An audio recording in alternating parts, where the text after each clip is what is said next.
Welcome everybody to another amazing episode of Wellness Warriors.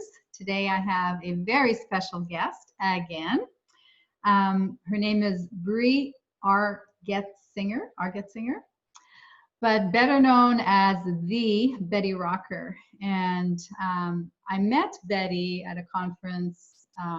Betty Rocker. I met Bree actually. I met Bree at a conference last summer. We've known of each other, and I knew of you and all the work that you were doing. Somebody had introduced me to your exercise videos and your website, and I really love the work that you're doing. So let's tell everybody a little bit about you before we get started. So Bree is also known as the Betty Rocker. She's an internationally known health and fitness coach, innovative entrepreneur, and motivator for self-growth. Amazing stat here. In the last 3 years, almost 3 million people have taken her 30-day Make Fat Cry challenge. I love that. Hashtag Make Fat Cry challenge. With hundreds of thousands more, they've done her workout and nutritional program as well. What I love about Bree is that she's all about loving yourself, balancing your body, self-kindness, alignment for fitness and nutrition. You've got some amazing programs on your website. So thank you so much for taking the time to join me and share your message with my community.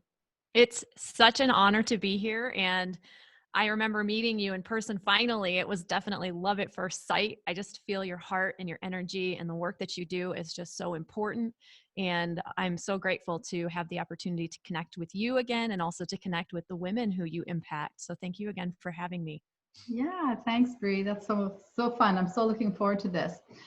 So let's talk about a term that you coined. It's called Flawsome. Thanks. And yeah. What have you heard about this term? well, as women, we have a tendency to look in the mirror and see all our flaws, right? But in reality, we're pretty awesome. So I love how you put the two together, and that's your whole mission. I feel when I watch your videos and then when I read your website and your blogs, you're so in tune in empowering women and making them feel good about who they are and what they look like. So let's talk about that for a second.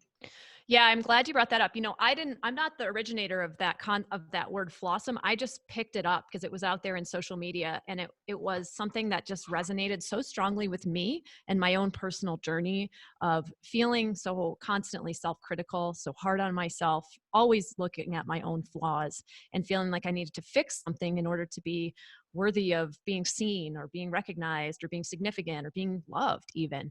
And those were the kinds of thoughts that, our thoughts are our reality. They're the frame that we see the world through. And those thoughts were not serving me. They were making me sick. They were making me unhappy and stressed out, and all of those things that, can sometimes lead to chronic disease. They can lead to all kinds of just low energy, depression. And because I was so focused on my flaws for so long, I was just a really self-negative person when I was younger. And I was one of the women sitting in a plastic surgeon's office wanting to get my breasts enhanced, my nose changed, my face fixed, like all these things that I perceived as my flaws. And, there are excellent reasons to get plastic surgery. It exists for very good reasons. My reasons for sitting in the plastic surgeon's office were not very empowering. They were not good for anyone. And fortunately, I had the wherewithal to recognize that. I somehow would walk away sort of thinking, I don't need to change my body. I need to change my mind. And I listened to that little voice, and I didn't follow through on those things. And then, of course, this concept, it's really full circle how it comes back around where, I've done a lot of the inner work. I've done a lot of self, reflection and mentoring and programs and things that have really helped me, and therapy, all the things that have helped me deal with my issues and my demons. And I continue to do so because we're always a work in progress. But feeling awesome and embodying awesome, it's the thing is, we're all human, right? And that's why I feel like I'm Flawsome. I don't need to be perfect. I don't have to hold myself to that standard in order to thrive and to feel amazing. I want to be Flawsome. So that's my take on that concept, and kind of why it hit me so hard when I saw that word online. And that's why I've embraced it and offered it up to my tribe with my own filter on it. And I'm glad that you touched on it, because it is a good one. It's so awesome. And you are beautiful just the way you are. You are a very beautiful woman, Bree. Thank you. And I feel that way now. It's one thing to say it. It's another thing to embody it and Right. believe it. Right. Really believe it and own it. That's right. What does Wayne Dyer say? What did the great Wayne Dyer say? You'll see it when you believe it. That's one of his Exactly. famous books. And Yeah. yeah, that's a great You'll concept. see it when you believe it. That's right. So let's talk about your pain to passion. I mean, how did you go from Bree to Betty Rocker? Thanks for asking. I've touched a little bit on, as a young woman, how much I felt so at odds with myself, how flawed I felt and how unworthy. And I feel that, that's a journey many of us take. As a young woman, as a child, I was praised for either being pretty enough or being smart enough. And I was kind of an ugly duckling in the standard of those around me. So I often got the subtle, message that, you need to be smart, because, you need to work on that. You need to work on your intelligence. So I graduated third in my high school graduating class. I went off to Tufts University with a full academic scholarship. I performed. I was a little performing pony.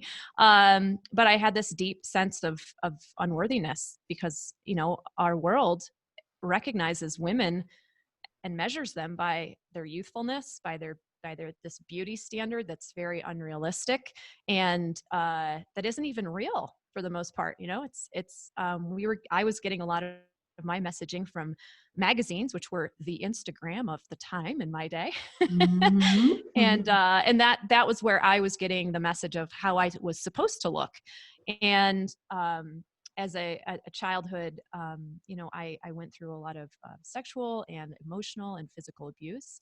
And I think that also contributed to a lot of my body issues and the negative thoughts that I had, because if someone was going to do those things to me, there must be something wrong with me, or there must have been something that I wasn't doing correctly. And, as the child mind blames itself, and I developed as a result a lot of dissociative behavioral patterns, and a lot of just really negative ways of being in the world. I became a real thrill seeker and adrenaline junkie, and put myself into a lot of really dangerous situations, because I felt those were the times I felt the most at ease, strangely. And for those of you listening who can relate, I know you know what I mean. When your whole brain has been shifted in this way from traumatic experiences, you can sort of like have these weird ways of approaching, or they're not weird at all to you, because to me that was like how I would cope with the world Mm-hmm. around me. Right. And I always had this sort of duality in my nature, right? Like I was a thrill seeker, motorcycles, adrenaline junkie, jumping out of airplanes, tattoos, like, right? So there's this aspect of me that was very hardcore, hard edge. And I think for many years, I identified a lot more with my masculine side, my masculine attributes, because that's where I felt safer. I didn't feel like it was safe to be a woman. So I instead went to my masculine side. And I was very much at the same time a very nurturing, loving person, even though I guarded my heart, I guarded myself. I'm actually taking on the attributes, just telling you the story of like scrunching my shoulders up. And I can feel that in my body. That stress lives in our body. That trauma lives in our body. And anyway, I got the moniker punk rock Betty Crocker because I was always like baking and doing these like sort of nurturing. I had this sort of like split personality, right? I was this hardcore chick, but I was also like very loving. So that sort of over the years morphed into Betty Rocker. And that's where the name kind of came from when I decided to start my blog back in 2011, 2012. And, I had been for many years a structural integrationist. I was working on, someone who experienced negative touch. I think that I went to a healing profession with my hands because I was seeking healing in myself. You know, the body's so wise. Our soul is such a wise, it so has so much capacity for healing. And I was attracted to a healing profession, um, which I think was very healing for me. So I found myself, you know, I was working with extreme sports athletes and motorcycle racers, of course, but I was doing this healing work with them. I was realigning their body. I was giving them prescriptive exercises to do. I was a badass. I was known coast to coast. Go see Bree, go see Bree, go see her. She's going to fix you up. Like she's going to, you know, she's going to walk on you. She's going to twist you, pretzel you. She's going to push on these spots, and she's tiny, but mighty. That's And great. it was these guys who started asking me for, how do you eat? You show up, you've got so much energy, you're so strong. Can you give us some help there? So along with giving them workouts and movement patterning, I started giving them nutrition guidance. And at this time, I also had to come to terms with the fact that I was completely burned out mentally, physically. I'd been, like I said, leading a double life. I was doing a lot of drugs. I was like times when I wasn't working and doing my practice, I was just trying to deal with my head. And I ended up being diagnosed with adrenal burnout and having to heal myself and starting to actually, you know, we can help everyone else, but when it comes to helping ourselves at times, it's quite challenging. So I had to really look at the practices that I was teaching and start applying them to myself and go deeper and go back and get more education and more knowledge. And as I began to heal myself and start to really look at the negativity that I had been putting in my own head towards myself, the way I was nourishing myself, the way I was moving, I started to create some protocols that were amazing. And I started putting them on my blog, my new little blog that was called Betty Rocker. And, you know, um, I got called into Whole Foods to teach a cooking class because a store employee lost 50 pounds reading my blog over the course of a year. And that gave me the confidence to write my first program, which I still sell today, and went on to build challenges, as you know, and many other programs as well. But that's the real OG origin story of Betty Rocker and where I came from.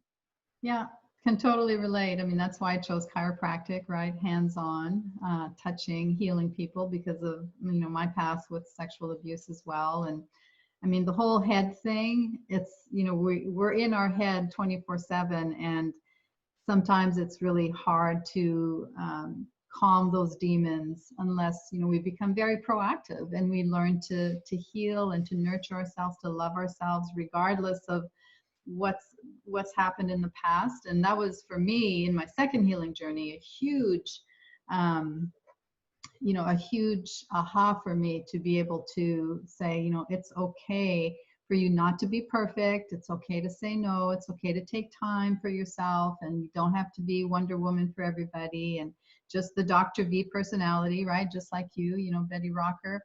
So it's really, you know, I totally relate to everything that you're saying because it's, you know, we're ultimately that little girl inside, right, who wants to be nurtured and loved and appreciated. And, you know, we have such big hearts, you know, we love what we do and we love people. So let's talk about our breasts. So Let's in talk our, about them. yeah, in our community, there's obviously a lot of concern and a lot of talk about our breasts and our breast tissue. And, you know, one of the things that I encourage women is to, you know, embrace your body, regardless of the scars, regardless of the mastectomies, lumpectomies. You know, you are still you, even if you're losing a breast, right? And so let's talk about that because I think you have such a wonderful approach to body awareness and body love. And, you know, let's talk about your take on that. I feel that it's uh no matter, like, we all, anyone who had, men too, like all of us, we have these body image, this ideal idea of like how we're supposed to be and who we're supposed to look like and whatever.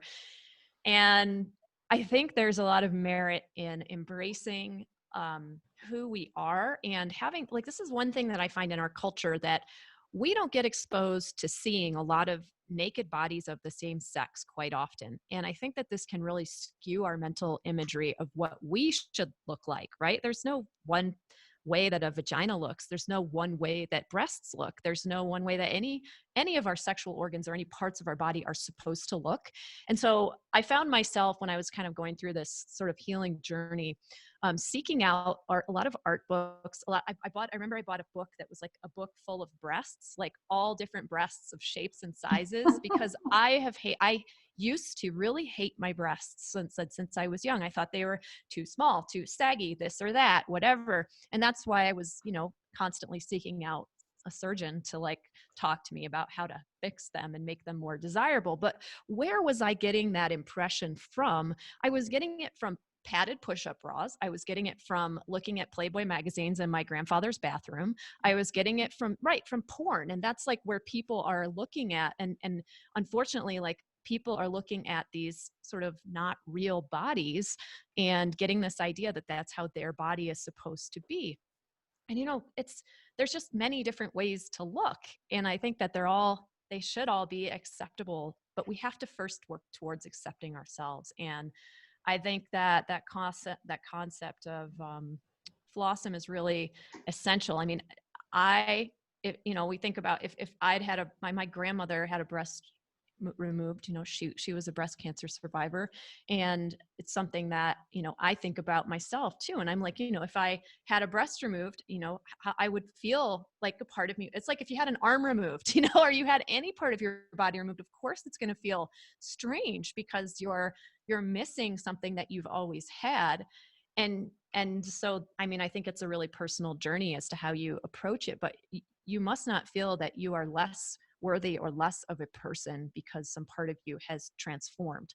Some part of your energy body has moved to another place. You have a lot of options of how you choose to see and how you choose to handle the journey moving forward. Like your thoughts are the framework in which your life rests. So I think that there's a lot of power in, listening to your podcast, in talking about how you feel, about exploring the possibility that you are still whole, that you are still beautiful, that you have always been beautiful and always will be, and that maybe there's another thing waiting for you. I don't know. How do you help women deal with the traumatic feeling of losing a breast? How do you help them? I'm really interested. Yeah, we just, it all goes back to the same thing. It's about, loving yourself regardless of what happens to you physically. There's this quote that one of my clients' husbands said. He said, "I don't care what they do to the rest of your body as long as I can still look into your face and into your eyes." So really that's the essence, that, we don't change internally because we change outside physically. And it's about really, empowering women to understand that they can continue to, or learn to really love themselves and appreciate their bodies. And I really help them to focus on how wonderfully made we are, the healing capacity that our body has. And so, yes, there's a tumor that was in your breast. It's just the symptom, it's not the cause. So if you choose to have that removed, then you still need to address the underlying causes and, get clear about, what your purpose in life is, get clear about being able to, manage your stress and nurture yourself and take better care of yourself. Yes, and your book has some wonderful tips on just exactly how to do that. And I've actually been doing such a better job at my self breast exams since I got your device. My best friend, Your yeah. best friend. It's amazing. Yeah, this helped me a Good, good, lot. good. And I really appreciate that because of course I'm 43. So, this is my time to be really aware of those things. And even more, at the same time, like being so aware of my stress levels, being so aware of how I want to, um, have the outlook I want to have on life. But going back to what you said about the husband who said that about his wife and looking in her eyes. And I was just thinking that that's just such a beautiful thing. And I want to this is something I invite a lot of my people to do. If you had a best friend, your best girlfriend, and she lost an arm or a leg or a breast, do you love her less because of this, right? Like, because someone who loves you doesn't love you if they love you because of how you look, I might suggest finding another relationship to be in, right? But I really think that if you yourself would love your friend just that much as if as before, how can you not extend that same love to yourself? that's the thing that this was a lesson I had to learn early on. Here I am giving these folks all this great advice, and that I'm not taking it. I'm not eating correctly. I'm overtraining. I'm exhausting myself, and I'm preaching balance. I need to have a little wake up call here. So if we're not able to love ourselves the way that we love other people, something has to change. Yeah, very good point. Very good point. Now, essential number 3 in my 7 essential system is about balancing your energy. And an aspect of that is exercise and moving your body. Sometimes women with breast cancer feel that they have to hold back, or they're afraid to exercise, or maybe they're not feeling well, and they just don't think that exercise is part of that equation for them to feel better and to get better. So what would you, or how do you advise women who are healing, not necessarily just from breast cancer, but any type of physical ailment? How does moving your body impact your health and help you to heal? Well, of course, I don't give advice over the internet to anyone with a specific condition. However, if you've got your doctor's blessing to exercise and you're still holding back, I would say that one, exercise is a great mood elevator. It can beat depression, anxiety. It can make you feel powerful and strong. And I highly recommend even going out walking, doing some yoga, if you'd like to do a more low impact movement. But it's so good for you. Not only that, your heart, of course, has a beat and it pumps blood through your entire system. However, your lymph fluid, which is your body's immune system fluid, doesn't have a pump. So movement is what moves the lymph fluid and helps keep you healthy. Even people who are healing, often if they get them up moving just a little bit, it can help speed up the healing process in many cases. So movement has so many benefits for your health, for your mood, and also for making you feel strong and powerful. So I say move. And this is why I created that 15-minute a day, make fat cry challenge, which Dr. V was nice enough to mention at the beginning of this, because it's 15 minutes a day. And it's all in your head. Like, some people will write me and say, I can't do what you're doing, so I quit. That's very few and far between. But remember, anyone you see exercising on your TV, on YouTube, or wherever, do what you can do. This is the all or something concept. A lot of us have this sense of like, it's all or nothing. If I can't do everything she's doing, I quit. If you look at it more as like all or something, then you've done something that you could do, which is more than nothing, because the most effective workout that there is the one that you do. So say you do 20 minutes, say you do 15 minutes, say you do 10 minutes, you've done something to move your body. And my Make Fat Cry challenge is actually not that hard. It's like a 15-minute a day. You can do it from anywhere. I show you challenging moves. I show you how to break them down and make them easier. No equipment needed. So I think it's a great way to get back into exercise, to give yourself a jump start back into moving your body again. And like I said, I'm giving you an out here. I'm saying, do what you can do. Don't feel like you have to do it all. Do what you can do. Skip a day if you need a day off, that's fine. I built rest days into that program, and it's free. The catch, of course, is that your video expires every 24 hours, and that's how I keep you going, because we all need a deadline. That's right. I remember that. Yeah. Yep, we need a deadline. But anyway, Dr. V, that's what I would say. Really, is just move your body. It's great. And then building muscle tone. As we age, it's very easy for us to lose muscle tone. And I know, when I post pictures of myself using weights or doing things like that, I get a lot of comments like, oh, I could never, do weights, or, I'm scared it's going to bulk me up, or, why should I use weights? And so let's talk about that, because, keeping that muscle tone is so important for your overall health and vitality. So important. And of course, as we know, muscle is one of our endocrine organs. It secretes hormones, which are essential for us, especially our hormones change over time as women and as men too. But, women have a pretty significant change. It's very noticeable with menopause. So I think, one of my favorite quotes from one of our mutual friends, Dr. Gabrielle Lyon, who's really an expert on muscle tissue and protein synthesis, is that it's not that we become over fat, it's that we become under muscled. And this is the thing that a lot of people don't understand. And it seems to be that there's a lot of old bad information out there from like the 80s about protein's going to bulk you up, about how like, lifting weights is going to make you bulky.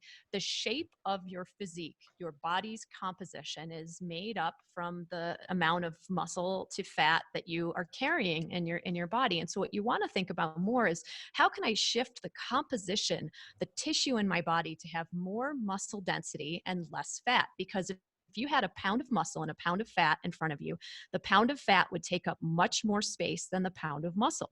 So the more of that nice, tight, lean muscle you are able to add to your body, the more you're going to protect and cushion your joints, the more that you're going to have that active energy, the more fat that you're going to actually burn at rest. And the more that you have muscle that takes up less space, the more lean and tight and toned your body's going to look, not bulky. Bulk comes from fat.